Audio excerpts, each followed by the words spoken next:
একদা এক ছোট গ্রামে থাকতো এক যুবতী মেয়ে, নাম তার রিয়া। রিয়া ছিল খুব সুন্দরী, কিন্তু তার জীবন ছিল অভিশপ্ত। ছোটবেলায় তার বাবা মা এক ভয়ানক দুর্ঘটনায় মারা যান, আর তাদের আত্মা কখনো শান্তি পায়নি। গ্রামের লোকেরা বলতো রিয়ার বাড়িতে এক অদৃশ্য ছায়া ঘুরে বেড়ায়, যা রাতের অন্ধকারে ফিস ফিস করে কথা বলে। এক পূর্ণিমার রাতে রিয়া তার পুরনো ঘরে একা বসেছিল। বাইরে ঝড় উঠেছে, বজ্রপাতের আলোয় ঘরটা আলোকিত হচ্ছে। হঠাৎ তার কানে ভেসে এলো এক অদ্ভুত শব্দ, রিয়া, রিয়া, আমরা ফিরে এসেছি। সে চমকে উঠল।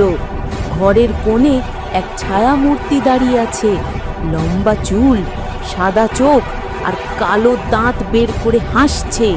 সেটা তার মায়ের মুখের মতো, কিন্তু বিকৃত, ভয়ানক।